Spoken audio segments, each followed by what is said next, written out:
Hi everyone, this is Andrew. As you probably know, coronavirus is making it really hard for everyone's lives right now, and because of that, we had to record this latest episode over Skype. We also recorded this on the 22nd of March, last Sunday, so some of the details we talk about may be a little bit out of date. Either way, I hope you enjoy the show.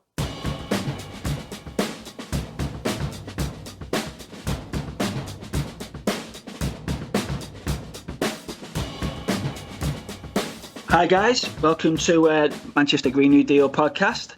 I'm one of your hosts, Adam Williams, in what can only be described as emergency on planet Earth.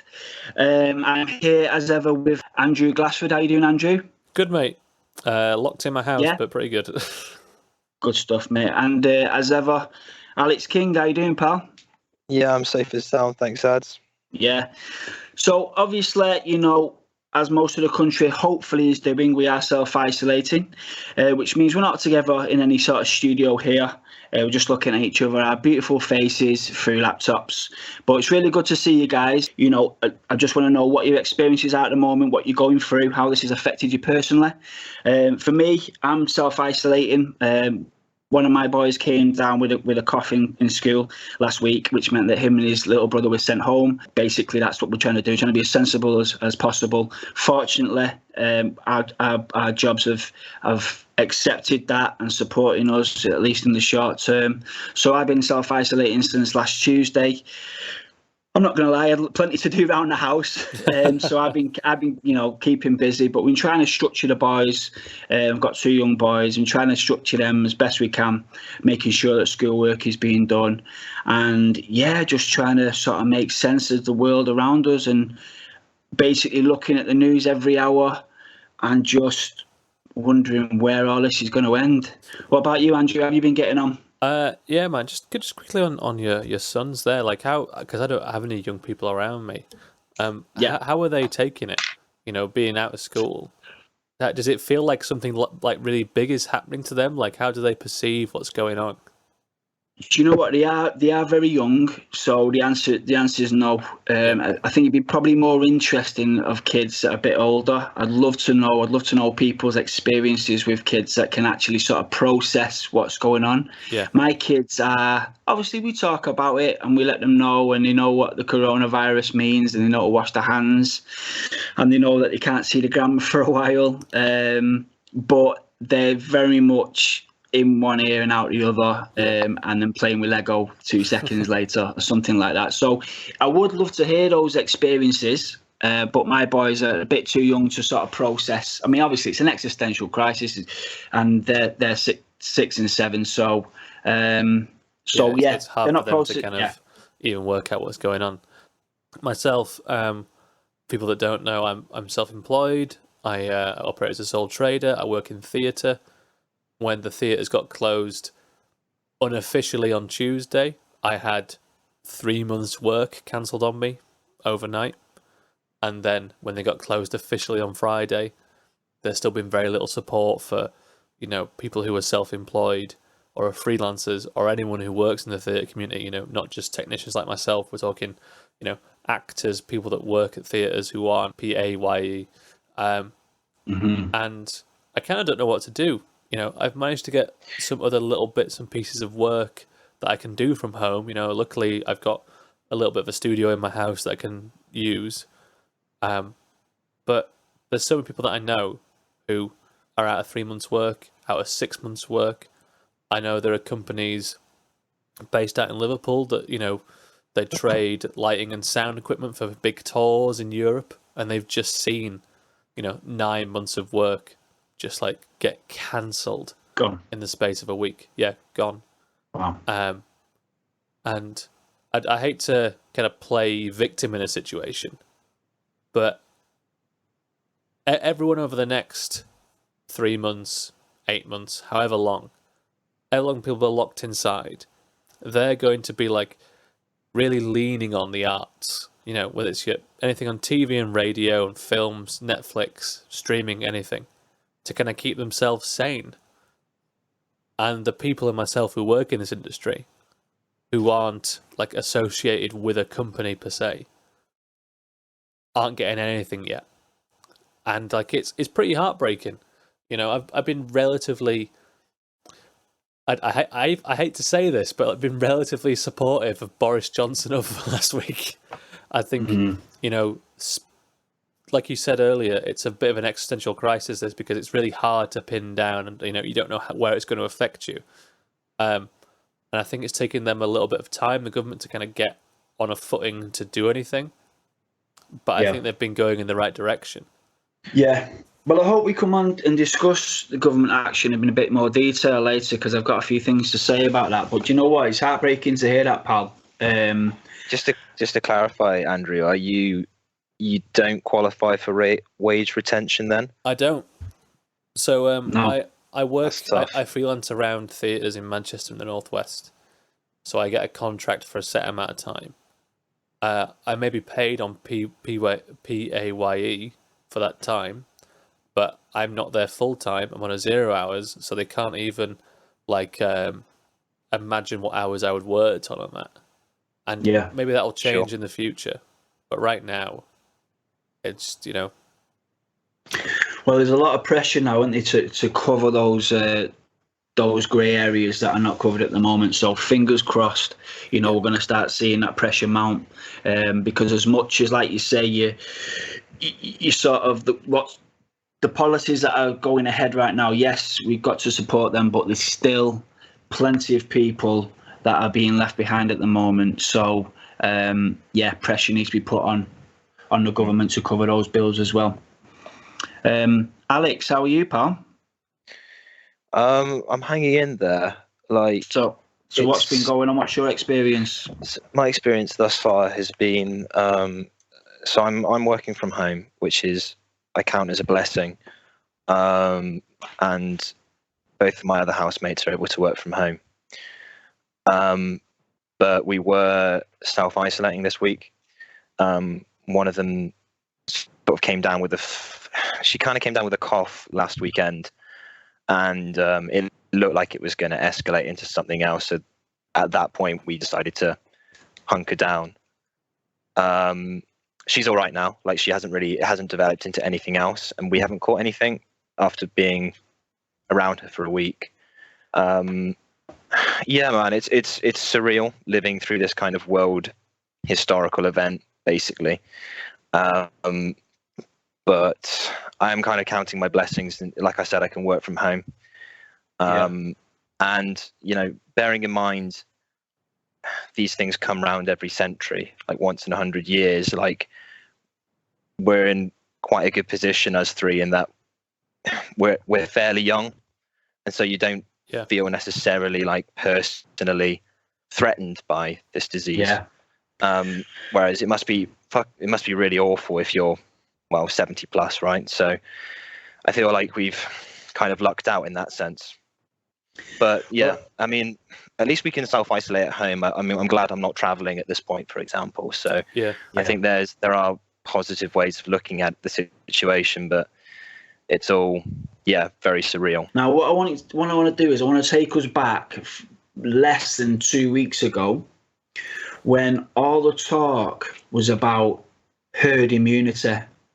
Now, from what I could gather at the time that we were talking about herd immunity, we're the only country that was even contemplating this sort of path.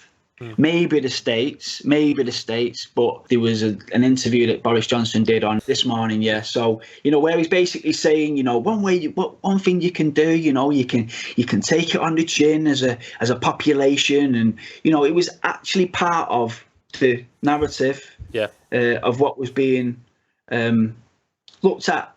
I think there's so the thing that I find really distressing about that initial response is that I'm not an immunologist, I'm not a biologist, people in my family are, and they've clarified to me that herd immunity normally means, or the times it's been used in the past, is that, say for example, measles, you get 80% of the population vaccinated against measles, and then that means that last 20% won't get it because it's so hard for the disease to spread. And the whole point of it is you have loads of people who are vaccinated. That is not what the government and Boris Johnson was saying 2 weeks ago. They were saying that we were trying to get loads of people to get it so that then they would become immune. But then you have to go through, the 14 days of having it and getting ill, and potentially at that time, losing thousands of lives. There was, hundreds of thousands. In the region of 250,000 deaths, I think it was going to be with that strategy. Exactly. Well, it was up to 500,000 if it was 1%. Which is more than what Britain lost during World War II. That is the figures that they were banding around. Yeah.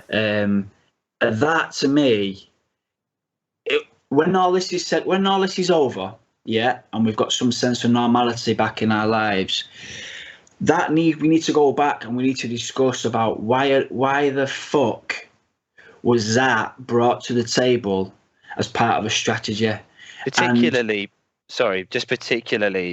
because, as far as I understand, that strategy was being implemented until like middle of March, by which point there were reports coming from Italy that Italy by that point had over 1,000 deaths, 15,000 cases. It doesn't really make any sense at all. What I'm thinking is, simply because of all the money that's recently just been spent to get through this Brexit garbage, and looking at the forecast of the future, where we're obviously economically going to dip because of Brexit. Listen, this is an argument about Brexit. There's other things more important than the economy around Brexit for some people. It was multi-layered, but the government would have been looking at the economy and knowing that it was going to dip. And I honestly think this was just a calculation of how can we keep the economy going for as long as possible, because we're probably going to go into a dip stroke recession due to Brexit in the not too distant future. And I simply believe it was a case of putting the economy over people's health. And that is a system that is unacceptable. I understand that thought process, and I think there was a lot of hesitation from the government to start implementing policy and strategy on this. I don't think it's linked to Brexit, but I think there's definitely an idea in there about trying to keep the economy afloat. There was information in the Telegraph late this week about Dominic Cummings, the arch Bismarckian strategist for Boris Johnson, saying that it's too bad if a couple, 20,000 or whatever elderly people died because of this. And I think an element of it is a cold calculus about this, which maybe plays into what you were kind of saying. And if you look at the policies that they've laid out now, it's almost like a reversal of what was being said in November and December. Half of the stuff that's been said, the 330 billion that's been offered for businesses through loans and grants. That sounds like a Labour Party policy to me. The supporting of people's wages, 80% of them if they're in a PAYE workplace, which I totally support. I think that's a brilliant thing to start with. Sounds like a socialist Labour Party policy to me. And just the fact that 3 months ago, any idea which had an inkling of support for the social care, for the NHS, for the welfare system, it was hounded and analysed and seen to be, this is too much, we can't afford it.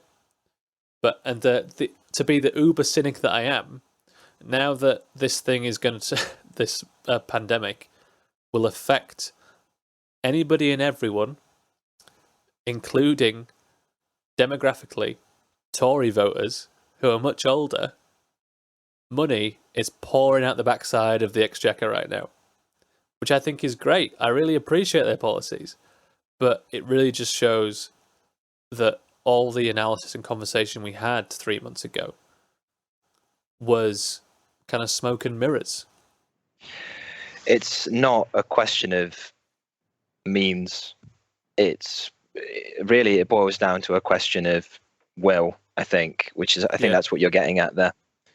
And yeah, this has exposed, this has cut the bullshit, really. We are kind of in like a war socialist state now, or sort of getting toward that kind of stage, through the back door. And I think the government could go further. It should go further, Definitely, and it's heading in the right direction.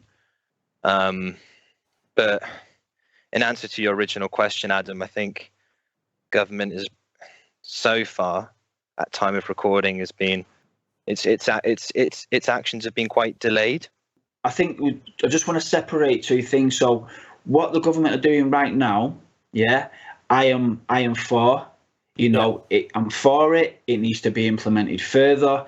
It's not sniping from the sidelines to say that people like yourself, Andrew, also need to be covered. It's not. I don't think it's sniping from the sidelines to say that renters need to be supported just as much as people with mortgages. Definitely. I don't think that's sniping from the sidelines, as much as I appreciate what they've done up to now. But I really, once the dust has settled, I think there needs to be an inquiry about why on earth, this herd immunity was part of the narrative, and actually was policy for about a week. If it wasn't, it seemed it. And also as well, because that was the narrative in the first week, it's now created such mixed messaging that the amount of time it's going to take for people to actually take this serious, I mean, everybody, there's also, that comes into it as well. So you can't just say, oh, we were wrong about that, so everybody do this now, because that had already fed into our culture. It already fed into people and saying, oh, take it on the chin, herd immunity, it'll be good for you to get it. And I honestly, whether it's Dominic Cummings, I mean, the buck should always stop with the Prime Minister. Definitely. But there needs to be an inquiry, a public inquiry. Yeah, it cannot be brushed under the carpet as to why, because there's blood on people's hands for that first week. There really is. We had such an advantage being sort of behind all of these other countries. Like, it's been in China for 3 months. The first case in Italy was probably a couple of weeks before the first case in the UK. It just seems like we've squandered that advantage, really. And it seems that we haven't learned any lessons, got nothing in place. And you know what? We'll just take things as they come. And we need to learn to be more resilient. And if we get anything out of this, I think resilience is the thing we need to be pushing on for. Totally agree. And I thinking about other kind of large public health issues we've had in the last 50 years.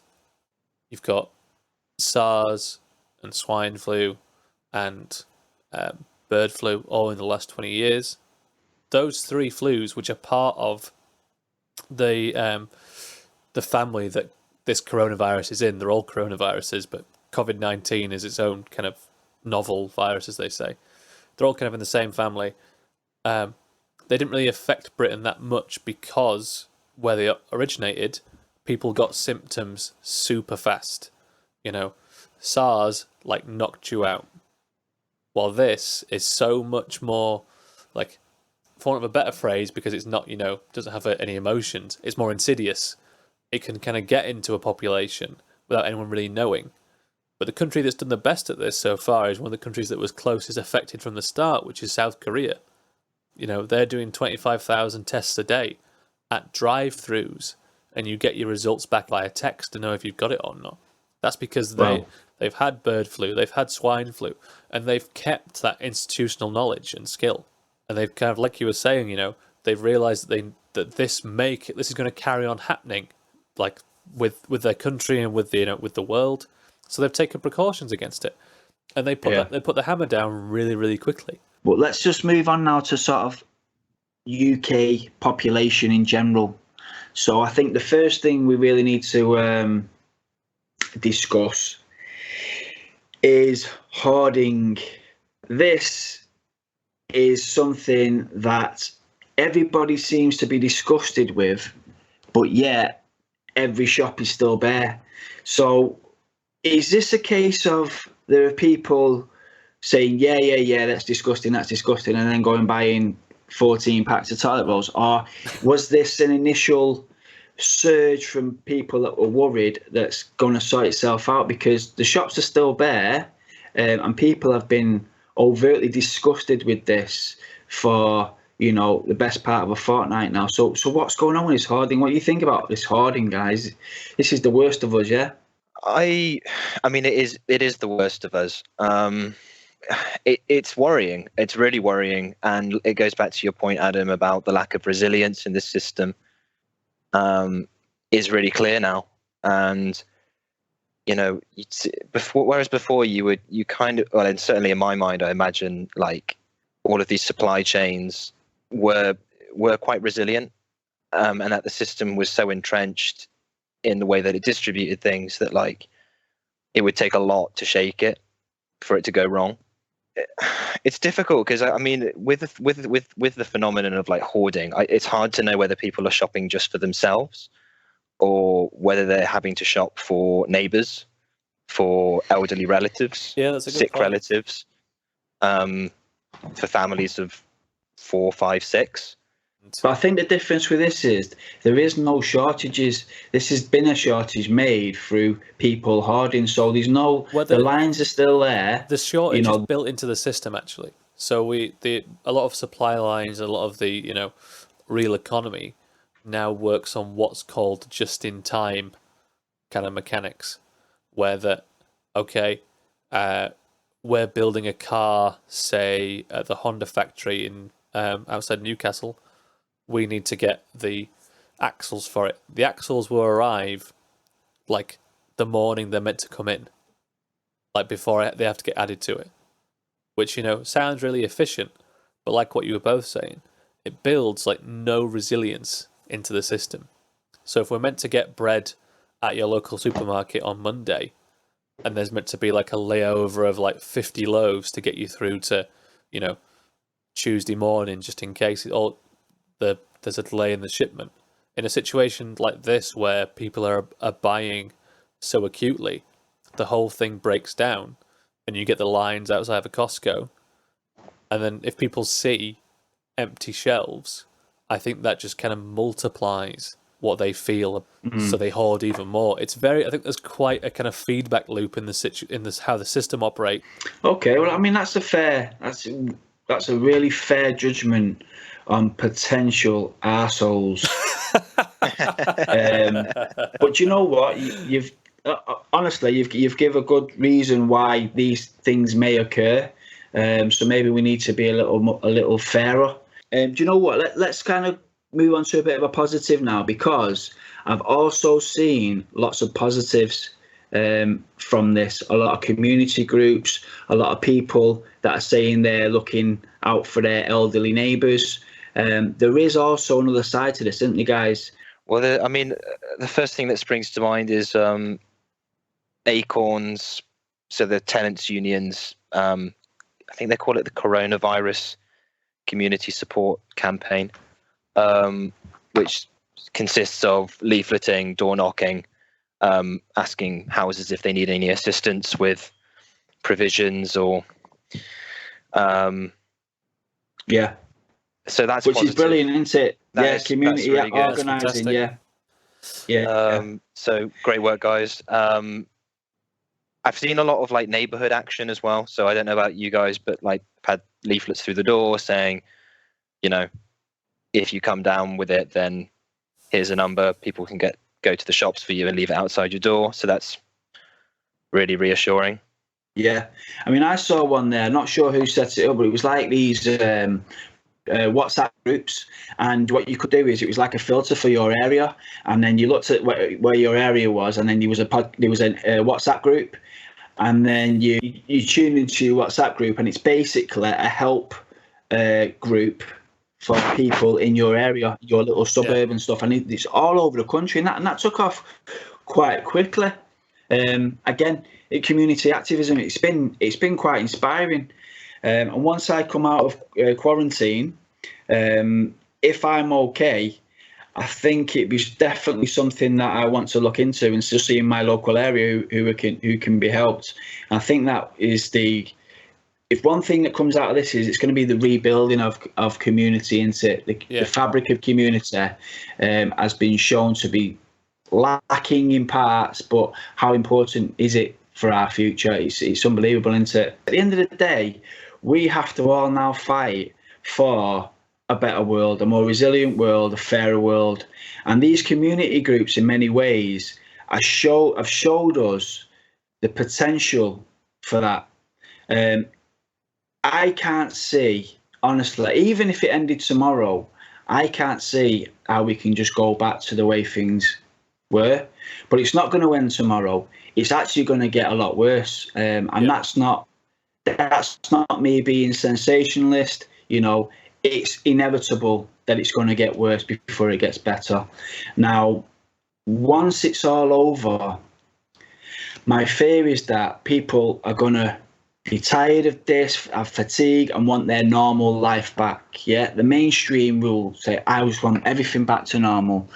But we have to see where things went wrong and build on where it went right. Have you guys got any thoughts about that? I think this picks up really well on the point we were just talking about, community action. Crises tend to nurture solidarity. This experience has kind of created the common enemy of COVID-19, and I think, faced with that, it will be possible for people to imagine in future a common enemy of climate change. I'm optimistic in that sense. I'm optimistic, but with some reservations. I think it depends. Yeah, me too. I think it depends on the timeline of this. The government's saying, this could be a 3-month thing at the very least. It could stretch out to 18 months, depending on how the virus, what the virus's trajectory is. Once we get to summer, it may chill out, and then once we get back into winter, it will spike back up again. And that's been said, from the chief medical officer. So we don't know what's going to happen that second time round. And I think these community groups and us seeing that, money can be found for these services in dire needs means that we can think about the world a little bit differently outside of, business as usual. Yeah, exactly. And I mean, at the end of the day, we're a podcast it's an environmental podcast, sort of, first and foremost. So, we really need to make at least a point of how much this has caused the earth to heal somewhat in a very short space of time. In many ways, it has shown the resilience of the earth, if not the resilience of us. And I can only imagine that is going to increase without getting overexcited about that. However, when it's all said and done, there's going to be a lot of groups, us included, that are going to demand two things. First thing they're going to demand is the earth has just kind of healed itself to a certain extent, and we cannot let those gains just go back to business as usual, as you said there, Andrew. Yeah, because there has already been some gains, and there will continue to be gains. But also, as well, again, as you alluded to, Andrew, money is there, and where it is spent comes down to what we prioritise. Yes. So this idea that we cannot afford this, we cannot afford that, is not true. Yeah, we can afford what we prioritise. It's certainly not true if you can print your own currency. Exactly. The US and the UK and China and Japan have more flexibility on this than Europe. But I think we should be very careful about the language we use about this in regards to the environment, because I think if we start talking about the deaths of people and the collapsing of civilization to a certain extent as the earth healing itself, it sounds like that is a positive, that is, we should use the means that has got us there to carry on in that direction. And that is not what we want. We want to take the right steps to reduce our carbon footprints and to save the environment and make the world greener, which we've, like you say, that there are, signs in Wuhan where they've had reduced carbon outputs because people aren't, industry has collapsed. Not lower nitrogen, those are things, cleaner air. Exactly, there are some positives to this, but we must really look at why that has happened outside of just the results. Completely. Nobody wants to get here where we are through the means in which it has happened. Exactly. Definitely not. However, we are in a position where we cannot or should not go back to being as polluted as we were only a month ago in the world. Yeah. Now, what it means is it's a different means of reaching that. Yeah. Yeah. But those gains do need to be reflected, highlighted, and reflected upon. Now, I totally get what you're saying. The language has to be correct. This idea that humans are a virus, is not correct. Exactly. It's how we live. It's how we choose to live, what we prioritise and what we invest in. And we have to fight for that, because the system will just default back to what it has always known. The establishment will always default back to what it is always known. And that's not really, it's not one of these conspiracies where, the system is a system and the establishment is the establishment because that's what it is. That's all it knows, and it runs off its own logic. But we as marginalised groups need to also fight tooth and nail to make us go down a different path. We need to be more resilient, we need to be healthier, we need to be greener, and we need to invest in things that will make this earth better for all of us. So I'm exactly the same as you, Andrew. I'm positive, but I have deep reservations. I have deep reservations about the fatigue levels of mainstream people who will just want to go back to normality. And my God, who won't blame him? You can't blame him after what we go through. Yeah. And it's also the system defaulting back to the only thing that it knows. So there's a hell of a fight in our hand, but what a platform to move forward. Again, not a platform, not through. We did not want to be here because of what is going on, but we are here and we need to fight for a completely different path. No, exactly. And I think, as we've been demonstrated this week, that you can fundamentally change an economy overnight. That power is built into the Bank of England and the Exchequer. Yeah, and it's that idea that, when it's an immediate threat, as in my life and your life, things can be done overnight, yeah? Well, climate change is our grandkids, but that is never seen as a big enough emergency to go through what we've just gone through in the last fortnight, and that needs to change. That is as big as an emergency as what we're going through now. It's just a different generation that's going to be affected, and that drum needs to be banged as hard as ever. Now, guys, we've got to do a few shout outs here. There's people on the front line now, that are absolutely doing an unbelievable job. Key workers, society now. We're actually seeing now where the fabric of our society is, and it's people in supermarkets. We always knew about the NHS, and my God, the NHS, what would we do without them? But it's also highlighting other key workers. Again, it's bin men, it's people working in supermarkets. These sorts of people need all our love and respect, and they are now the backbone of our society. So is there anyone in particular you want to shout out, guys?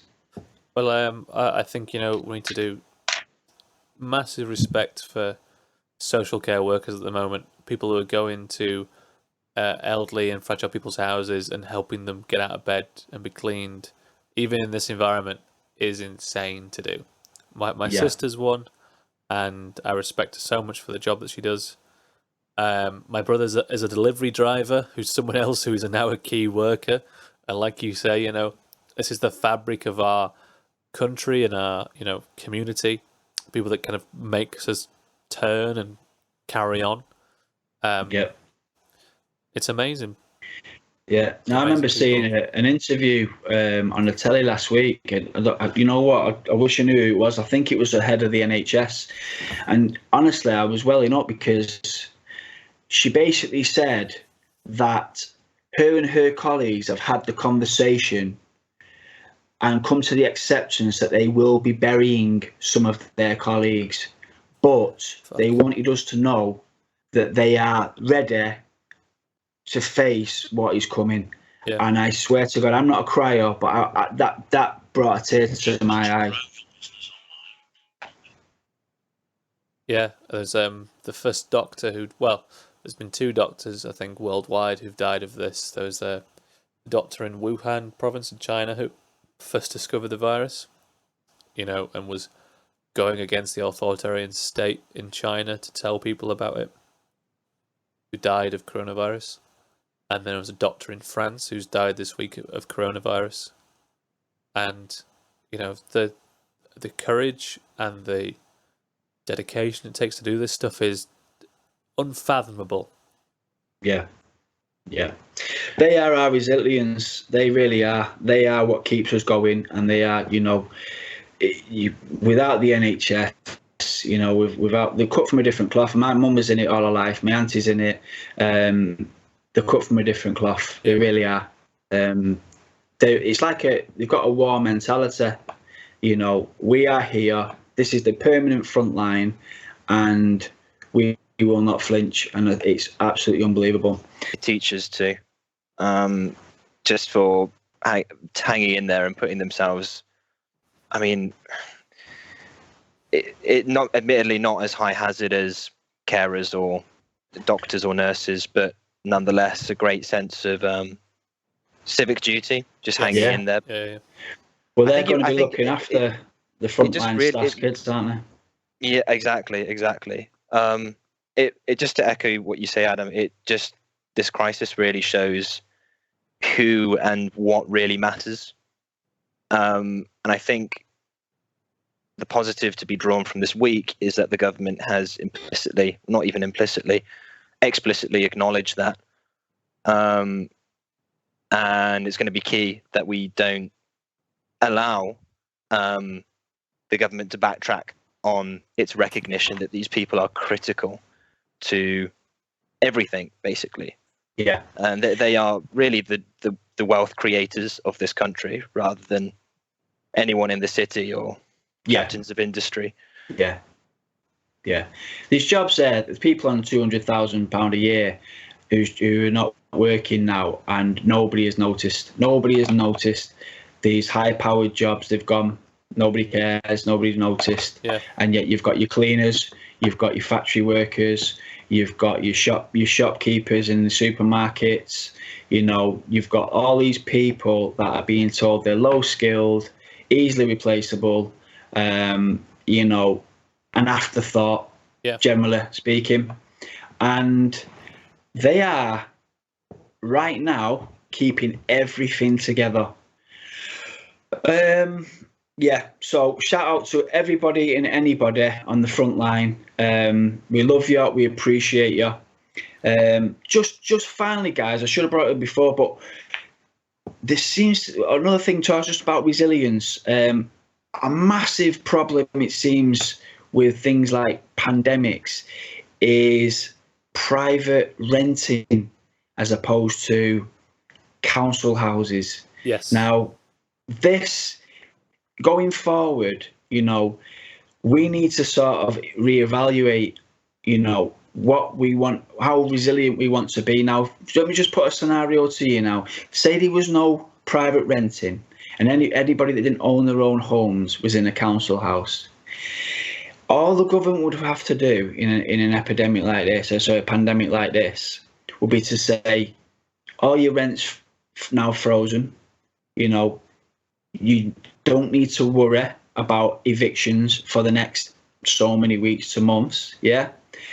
And the stress levels and the anxiety levels of everybody would be so much lower than the system that we've got now, where you've got vastly different landlords with vastly different financial backgrounds, scenarios, where everybody now needs to find out whether, when they're out of work, whether their landlord is a good landlord, a bad landlord.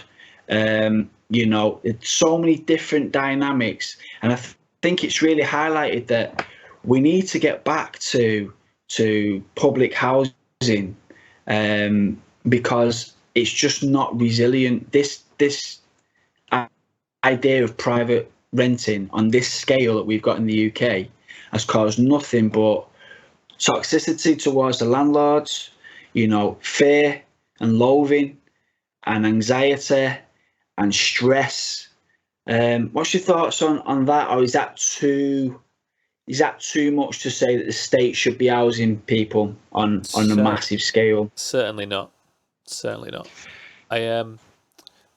I've seen a lot of stuff online about this at the moment, from either side of the fence, from landlords and renters, and if you add up, the worst case scenario for someone my age right now, outside of them having the virus, they would be renting in London on a freelance or 0 hours contract.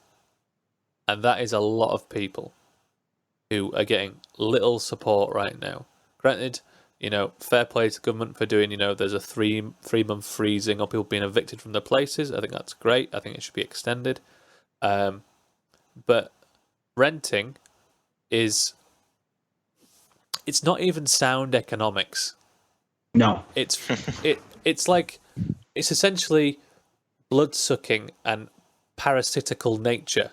You shouldn't earn money just by owning something, because you're not adding to the value of it. You're just extracting money off someone else who is creating value. Rent seeking has been chastised by great economists throughout time. Keynes hated rentiers. He wanted to abolish the rentier class. And I think, like you say, if we had more social housing, this would be less of a problem. I think we will always have some private renting, and I think that that is the nature of the beast. But it's the percentage, isn't it? I don't know what it's, but it's vast. It's huge. And if we're going to be more resilient in the future, we have to look at this. The stress and anxiety of people right now, hundreds of thousands of people, hoping that their landlord is going to give them a break or whatever. It's unquantifiable. Oh yeah, there's a couple that live across from me on my street, and their landlord has said they're worried about the next 18 months, so they're gonna try and sell their house. It's like, you're gonna tell us with a newborn child to move house? That's in criminal. The middle of a pandemic. That's just fucking insane. It was in the paper today. I think it was a paramedic was told by his landlord that because he has a high rate chance of catching the disease because of his job, she wants him out of her property because she doesn't want the disease brought in her property. Eat the rich, I mean, honestly. This is beyond anything, that this is a problem on so many scales. But just for resilience, for the future, that this needs to be sorted out. There needs to be more council houses and less stress for people living in a human right, which is their own home. Let me just read you a tweet from something earlier I saw that just drove me insane. Replying to Jeremy Corbyn, of all things, actually. I own 7 flats and 2 houses, which I rent to tenants, and I can assure you that if any of them miss their payments, I will make attempts to get them evicted. This virus is no excuse to pay what you owe. Business as usual, as far as I'm concerned.